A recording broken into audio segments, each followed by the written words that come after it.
Hello friends, माध्यमिक NB 2.0 पर आपका स्वागत है। तो आज मैं आपको वीडियो कराने वाली हूँ क्लास 10 में संस्कृत के अंतर्गत जीवन सूत्राणी चैप्टर के इंपॉर्टेंट क्वेश्चन आंसर। आपको सारे नहीं करने हैं, मैं आपको जितना बता रही हूँ बस उतना करना है। इंपॉर्टेंट लेके आई हूँ। ये कराने के बाद पूरी संस्कृत आपकी कंप्लीट हो जाएगी। क्वेश्चन आंसर, व्याख्याएं सब कुछ करवा दिया, अनुवाद वगैरह। और एमसीक्यू का पैटर्न भी अब चेंज हो चुका है। एमसीक्यू अब 20 मार्क्स के आते हैं, तो ग्रामर के क्वेश्चन आपको एमसीक्यू फॉर्म में मिलेंगे। तो मैंने 20 एमसीक्यू अपलोड किए, वो देख लीजिएगा।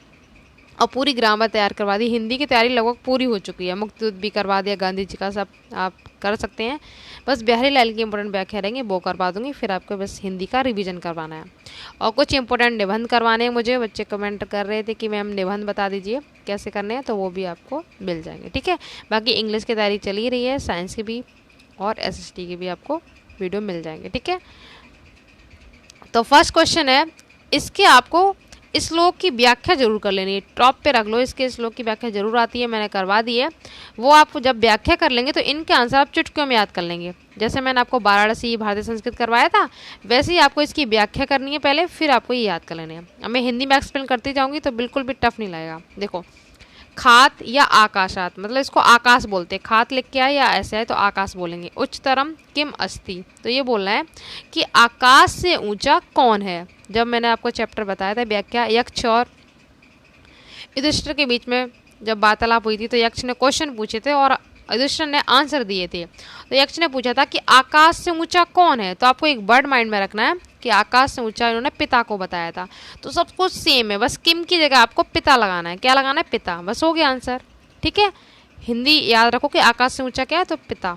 ये क्वेश्चन अर्धवार्षिक परीक्षा में भी आया था, मैंने आपको बताया सॉल्यूशन में। ठीक है, उसके बाद सेकंड क्वेश्चन पूछा गया, ये भी आया, गृह सते मित्रम किमस्ति। यक्ष ने पूछा था युधिष्ठिर से कि घर पर मित्र कौन होता है। तो बहुत ही सिंपल है, घर पर मित्र उन्होंने पत्नी को बताया। पत्नी को संस्कृत में आप लिखेंगे भार्या। क्या लिखेंगे? किम की जगह भार्या। बस ये वर्ड भार्या लगा दो, यहाँ पिता लगा दो, ये पूरा क्वेश्चन तैयार हो गया 2 नंबर के। अब तो ये आपको 4 मार्क्स के और मिलेंगे। ठीक है, पहले क्या आता था 2 नंबर में आते थे, अब ये 4 नंबर में आने लगे हैं। नेक्स्ट क्वेश्चन देखो, गुरुतरा भूमि। यहाँ पर उन्होंने बोला है कि भूमि से बड़ा कौन है। युधिष्ठिर से पूछा था भूमि से बड़ा कौन है, तो सिंपल है, इन्होंने आंसर दिया था माता। भूमि से बड़ी माता को बताया था। बाकी बस आपको यहाँ पे माता लिखना है, बाकी सब सेम है।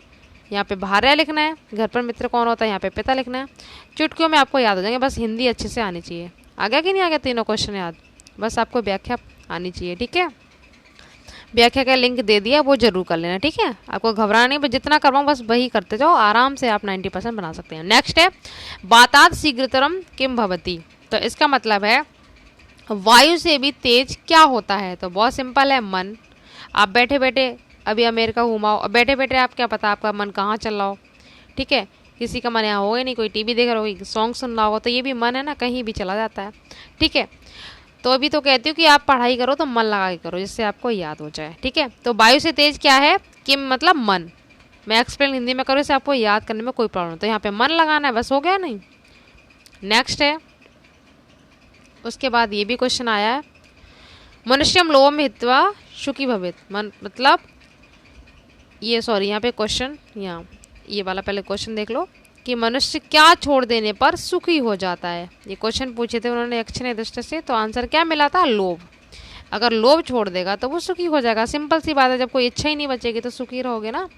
तो यहाँ पे बस लोभ लगाना है, किम की जगह क्या लगाना है? लोभ। हो गए ना 5 आंसर, सिंपल। मन, पिता, माता, लोभ, बस एक वर्ड लगाना है। ये यहाँ पे उल्टा पूछ लिया है, पिता कस्मात, मतलब पिता का स्थान किससे ऊंचा है। किससे ऊंचा है? तो आकाश से बताया था, या खात, या आकाश लिख लो या खात लिख लो, एक ही बात है। ठीक है, हो गया ना। नेक्स्ट देखो, भिषक, इसे क्या बोलते हैं? वैद को बोलते हैं।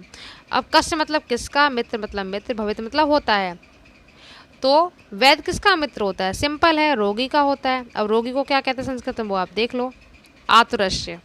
ठीक है, क्या लिखोगे? आतुरस्य। ये हो गया, एक वर्ड याद रखना है, रोगी को कहते हैं। या फिर ऐसे आ जाए, रोगी किसका मित्र होता है, तो आप भिषक लिखोगे, वैद का होता है। ठीक है, नेक्स्ट क्वेश्चन पूछा था उन्होंने, मरिष्यत किम मित्रम, मतलब मरने वाले का मित्र कौन होता है। तब उन्होंने बताया था कि दान। किम मतलब यहाँ पे क्या लिखेंगे? दान। मरने वाला का मित्र कौन है? दान। आई होप आपको याद हो रहा होगा, बस हिंदी में अच्छे से मैं आंसर बताती जा रही हूँ। जैसे यहाँ पे दान लगाना है, यहाँ पे आतुरस्य मतलब रोगी, ठीक है, वैद्य का मित्र रोगी होता है। ऐसे पूछा जाए रोगी का मित्र कौन होता है, तब आप वैद्य लिखेंगे, ठीक है। ऐसे पूछा जाए वैद्य किसका मित्र होता है, तब आप ऐसे लिखेंगे आतुरस्य, ठीक है। दोनों तरीके से याद रखना। इसके बाद आपको ये वाला क्वेश्चन करना है, ये पेपर में आता है। तृणात, तृणात का मतलब होता है तिनका, तिनका से भी कमजोर या दुर्बल क्या होता है, तो चिंता, चिंता आप कहते हैं ना चिता से भी बेहतर होती है, तो किम की जगह आप चिंता वर्ड लगेंगे, ठीक है। तृणात कहीं भी मिले तो उसका आंसर चिंता होगा। ये हो गया। उल्टा भी आपको करना आना चाहिए। इसके बाद जो पूछा जाता है ये लास्ट वाला, ये भी इम्पोर्टेंट है, कई बार पेपर में आया है, ये भी आपको याद करना है। इसकी हिंदी आपको बता देती हूँ। लास्ट में उन्होंने पूछा था कि धनों में सबसे उत्तम धन क्या है, जो धन होता है उसमें सबसे उत्तम धन क्या है, तब आंसर बताया था श्रुतम, शास्त्र। धनों में सबसे उत्तम शास्त्र को बताया था, ठीक है। तो शास्त्र को आप इस तरह से लिखेंगे श्रुतम। तो इस तरीके से सारे इंपॉर्टेंट क्वेश्चन करवा दिए। इसके बाद आपको संस्कृत में कुछ भी नहीं करना है। श्लोक की व्याख्या, कौन कौन से संस्कृत श्लोक आपको याद करने हैं, सारे क्वेश्चन से व्याख्या पूरी कंप्लीट करवा दी है। हिंदी की तैयारी पूरी लगभग हो चुकी है, बस एक दो चैप्टर जो बिहारी बचा है उसकी व्याख्या करवा दूंगी, बिहारी वाले चैप्टर की, फिर आपकी हिंदी पूरी कवर हो जाएगी, निबंध भी बता दूंगी, तो पूरा कवर हो जाएगा, ठीक है। तो मिलते हैं नेक्स्ट वीडियो में नेक्स्ट टॉपिक के साथ। जितना हो सके वीडियो को शेयर कीजिए और चैनल पहली बार तो सब्सक्राइब कर लीजिए। Thank you so much.